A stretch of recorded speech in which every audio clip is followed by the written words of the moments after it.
Hello everybody, welcome back to Jake Exotic, and today I'm going to be talking about whether it's feasible or not to keep fish in your garden sheds or your garage, basically any outdoor space which you may have.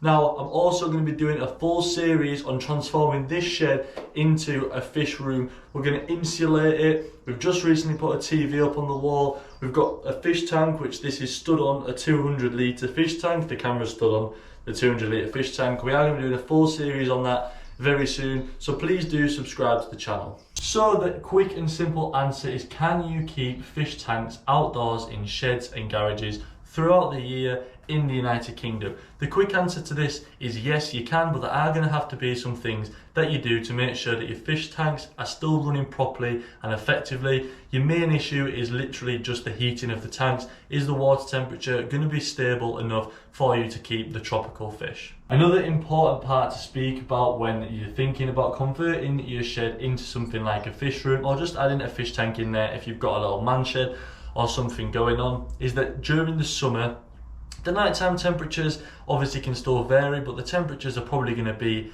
anywhere between 6 to 15 degrees or 8 to 15 degrees, somewhere in between there, which means your shed is still going to have heating and your tank's still going to have heating, but the temperatures are less likely to drop, whereas winter is a completely different story. We know that sometimes the UK winters can be abysmal. The weather can be shocking, it can be really, really cold. You're looking at night temperatures anywhere between 0 and 5, even a little bit lower than that.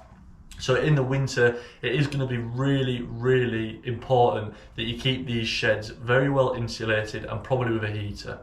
Now, if you're worried that this is going to be really expensive, and as you know, insulation boards can be quite expensive, and if you've got quite a large area to cover in the shed, then it is going to cost you a lot of money. I've found that Thermowrap is quite a cheap thing to use. I've had a look at different YouTube videos. I've spoken to people that have also insulated their sheds, and they've said that it's really, really effective. They've said that it can actually increase the temperature during the night by about 10 degrees, which is going to be important if you're wanting to keep these fish in here, because you want the temperature to be somewhat like room temperature would be if you were keeping the fish tanks in your house. I've looked online and it seems that you can probably get Thermowrap, which comes in 7.5 metre rolls, and you only need to do one layer thick of it. You can get this for around £20. It's also by about 1 metre wide as well. So I mean, it's pretty good. It's pretty good. It's only £20, 7.5 metres. You might need 5 rolls, which probably means you can get the whole of your shed insulated for around about £100. If you were to do this with like insulation boards, it's going to be a lot more expensive. It's going to cost you so much more money. So this Thermowrap that I've had a look into seems like one of the best ways that you can insulate your shed. So a key thing to think about is just the weight that's going to be on the floor. If you've got a shed and it's not necessarily the most sturdy shed in the world, you have got to think that if you're making the shed into a big fish room where you're thinking about having 15-20 tanks, you've got to think of the load and the foundation of what the shed is built on. If the weight is too much, the last thing you want is for anything to go through the floorboards to crack, and it's just going to be a huge disaster. So just give it a little bit of thought. Obviously the shed can hold a lot of weight, but you've just got to be careful that you're not completely overloading and then eventually just breaking the floorboards, which is going to be a very expensive mistake to make, especially if you've got loads of fish tanks and stuff in it already. Another thing to mention is to make sure that you can try and get electricity hooked up to your shed. Now, you might not have this, but if you don't have this, you are going to have to do this, obviously. I'm sure that if you clicked on this video, you've all got some experience with fish tanks and fish keeping in general. You know that you need electric for the heaters, for filters, for things like that. So if you haven't got electric in your shed, it might be an idea to do so. It's not extremely expensive from what I've found from when I got mine done. It's not the most expensive thing in the world. It's going to be a lot cheaper than the shed itself, which you'd hope it would be.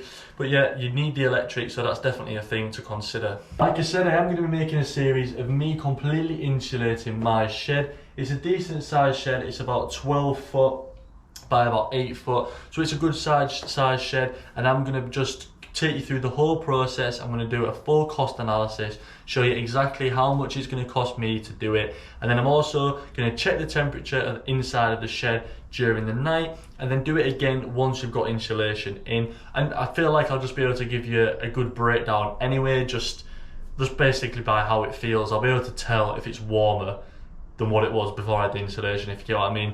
Another thing that I'm going to be doing is you can also get heaters, which you can obviously hang onto the wall, not like getting the plug-in radiators and stuff like that, just because if you don't, you might not want to leave that in a wooden shed overnight. So I am going to be doing that as well, just so we can get a full idea of what's going on. Going to get like a thermometer, well not like a thermometer, but like a heat monitoring thing, so we can test the inside temperature of the shed once everything's been done.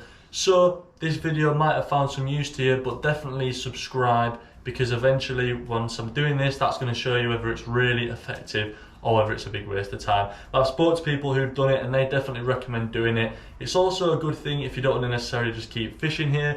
If you want to change it into a bit of a games room, if you want to do anything that you want with your shed, it's always best to keep the damp out, just because it's going to look after your stuff better. And who doesn't want the stuff to be looked after? Nobody wants it ruined, do they?